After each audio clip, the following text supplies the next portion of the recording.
In this very exciting episode of Mighty Car Mods, we have managed to track down the original owner and builder of Twisted. He's going to answer all of our questions, so don't go anywhere. I'm going to go get him right now.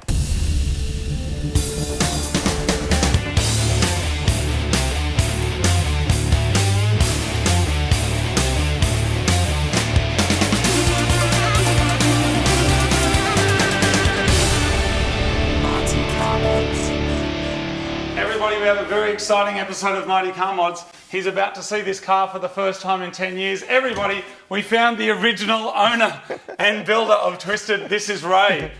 Here it is. Wow, it still looks pretty much the same. Yeah? Even 10 years on. Yeah, wow. The paint's pretty good for 10 years, or 15 years. When was it painted? In what year? Painted in 2007, 2008. Wow, that's turned out really well then. There's lots of questions that everybody has, so I'm just going to kick off. Tell us about how this happened. Where did you get the car? How did you build it? Tell me, let's start with where did the car come from? This car used to be my grandfather's car, and I got given it by my dad when he passed away. And the intention was just to cruise around in it for a few years and then buy something a little better than the Lancer, but I ended up liking it, ended up liking the scene, and couldn't help myself by changing the wheels, changing this, changing that, and it became this. I saw on the internet there was an old photo of maybe you with this car, and it used to be silver, right? That's correct. And we also found as well we found this down underneath the dash. Does that mean anything to you? That's the number plate that the owner that I sold it to put on it. Oh, so after it was twisted, it became eyes off. Yeah. Got it. And so how did it go from being a fairly stock Lancer to this? It was a step-by-step process. My main interest was really just huge wheels and having it very low, which pretty much occurred the day that I got the keys.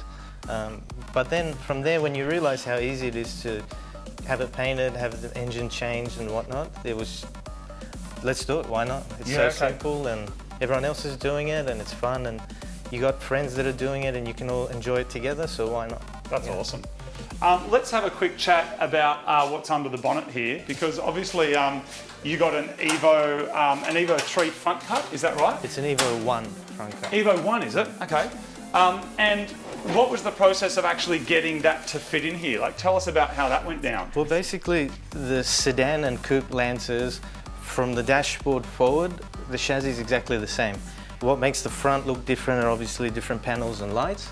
So everything else being the same, it's basically you undo something from the sedan body and it bolts straight into the coupe body. Even though the coupe was only a 1.5 carby, wherever there was a hole in the sedan body or a clip or bracket or whatever, this guy had it too, except it just wasn't used for a lot of the things. So, but given that it was there, it was so simple to just take it out and chuck it into this. Yeah, so it was just literally just bolt it straight in. Pretty much, yeah. I actually haven't driven the car yet. It's obviously had some time on the dyno. I know you're was the max power you ever got the power that you got at the Newcastle Autlosalon, so 178 kilowatts? No, that was what Meek Automotive put it on a very safe tune. Because it's front wheel drive, it just wheel spins off its head. Yes. So it revs out a lot. So to avoid it, hitting red line too much and really putting a strain on the engine, he just put it as a rich tune and said, who cares, it's going to burn a bit more fuel, but at least you won't blow it up. Yeah, okay.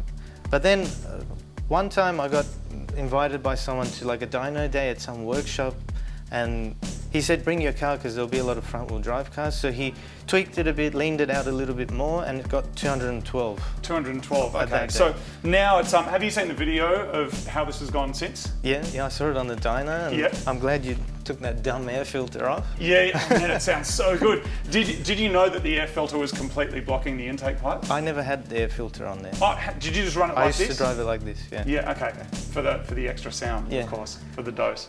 So it's making around 225 kilowatts at the wheels now on ethanol, which is really impressive.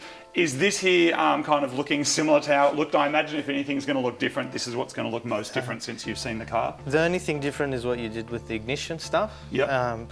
I'd never had the battery in the engine bay, the bit I had it in the boot. Yep.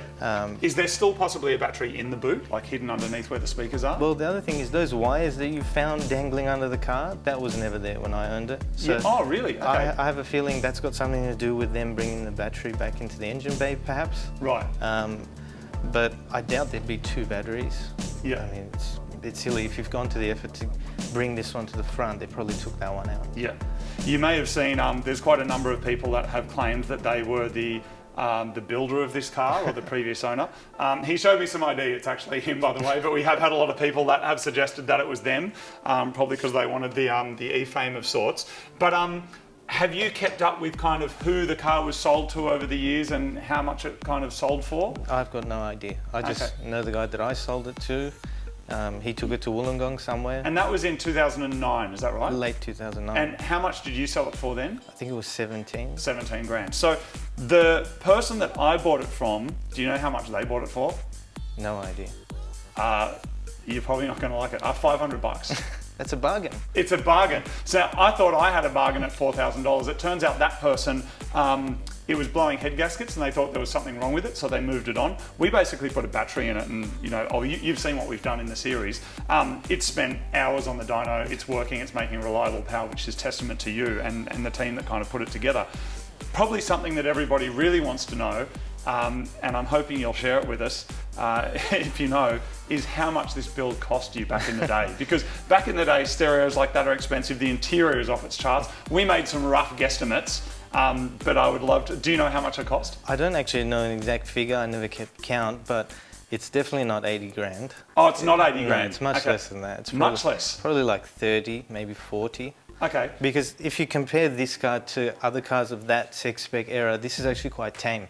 Like the paint job is just, it's a quality paint job in and out everywhere. There's no airbrushing, there's no TVs in the wheels. And the stereo is actually quite mellow in comparison to what other people had. They had like 100 subs, 50 speakers, so this is, in terms of that stuff, it's quite mellow. Most of the money was spent on rebuilding the engine and making sure that it's a solid motor. Yeah, nice. But yeah, the intention was to spend a bit more money on it and four-wheel drive it, given that the motor was strong enough to handle it. There's an idea. But yeah, that's your job now. Do you want to jump back in the pilot seat for old time's sake? It's still a little bit messy in here because it's still, we've got our final battle next week, of course, but feel free to jump in. There you go.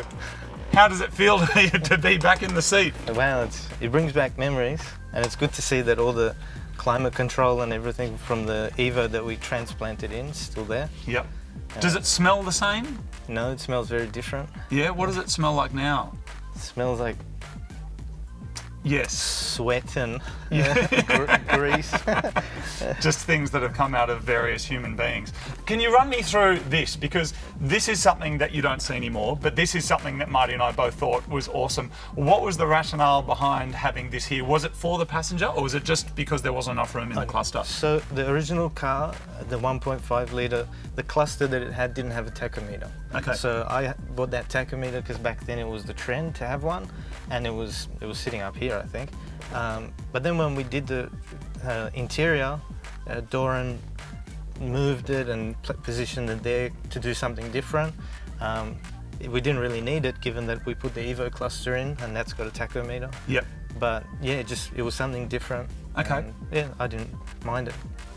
Are the seats leather? He did the seats, the dash, and I think the roof in leather, but the floor's all vinyl. Right, okay. And was there some snake effects? Because we thought this here was snake skin of some sort. He used 3 types of leather, just plain leather, the perforated leather, and then there was the python print. Yeah, right, okay. Amazing. And run me through the downlights. I'm assuming these here were for the, this is for the Autlosalon shows. This obviously was on display at Autlosalon. That's right. Tell me about how that went down. Well, this car never made any noise or didn't really attract a big crowd at Autlosalon, but it had all those things that people... It attracts a bit of noise now. It's got a bit of attention now. I think the police gave it more attention than people did at the shows, but Yeah, the downlights were good. It lit up the car at night time and Yeah. at shows, and yeah, it gave it a bit of attention. Yeah. We were really impressed with how good the paint job was, and you can see there's kind of no rust or anything out here. Can you run us through over here? It's probably easier on this side actually. Run us through what went on over here to be able to get the car this low, because it's kind of had some tubbing under there, right? So how did you guys do that? What did you do? So initially, just using a mallet, we bashed it out of the inner guard, and it used to have 18s on it. Oh, really? But then when I painted it, I always wanted to whack 19s or possibly 20s. 20s were a bit too big, and it was hard to get them some that were not too wide. Yeah. These seem to be the perfect match, and I like the style of them. So then we had to just, one section of it on the outside we had to cut, and instead of having it as a curved angle, we've made it like a right angle. Yeah, right. So that we could really tuck it in like the 18s were tucked in. And I used to have it sitting, the guard about there. Yeah. So you could take it back down to that height if you wanted to. Yeah, wow. For the track. How do you think this is going to go on the track versus 2Sexy? I guess you've seen the videos now of this car versus that. Because I've never driven it, I'm keeping that for the battle because I know this is going to dominate. Is it a bit sketchy, like under load? On a straight line and just minor bends and that, you'll be right. Like, it'll fly, but it will probably wheel spin more than it'll go in the lower gears. Okay. But definitely around a track, I don't think you'll keep up with 2Sexy. His car is set up better for a track car. This car is... My man, my man, you've been told by the owner, dude. You guys got told hard.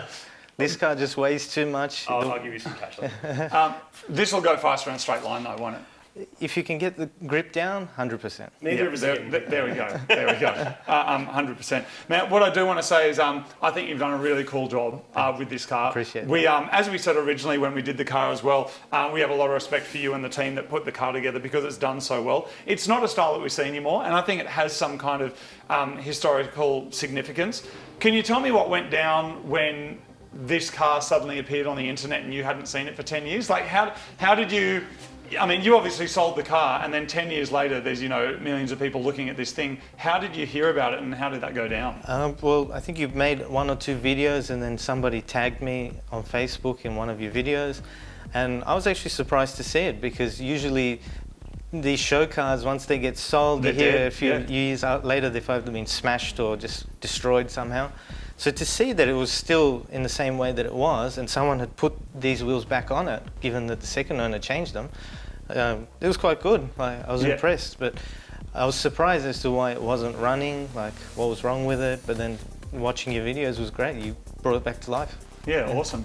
It must have been cool for you kind of watching each video, and you obviously know the answers of what went on in the history, but we're trying to do our automotive archaeology and work it out, and you're sitting at home and going, I can tell you it was mine, but unfortunately there was 5 other people doing the same thing. Yeah. So it's really cool to finally get to meet you.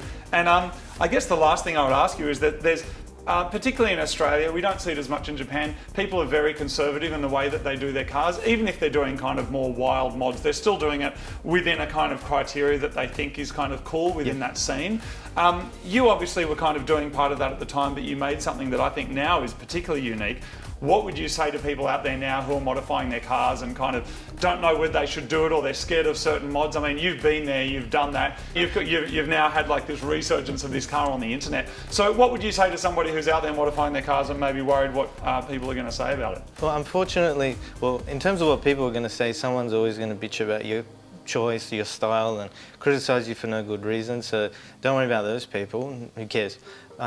The only thing is that unfortunately police do tend to give you a hard time no matter how you modify your car, whether it's a classic, whether it's a muscle car, whether it's a Jap spec or something like this.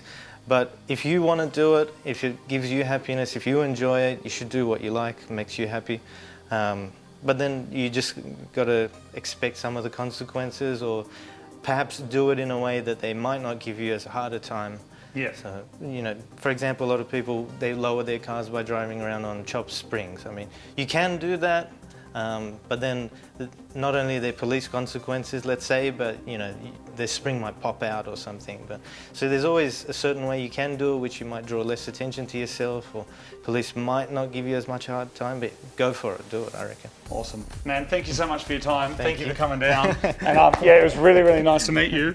And here's to winning next week. No doubt you'll be tuning in for the battle between Twisted and Too Sexy. I'd love to see it. Yeah. And then I guess you'll have to decide how far you do want to watch that, because of course, Too Sexy will be crushed. The losing car will be crushed. We've done that before. And so Too Sexy will be going in the crusher. And so it's fairly high stakes. So I guess once you see our battle, you'll know whether you need to keep watching or whether you close the window before you see something that you don't want to see. Maybe that's how this car's meant to officially die, who knows. Wow. But hopefully not. Awesome. Thanks a lot, man. All Thanks, the best. guys. Cheers.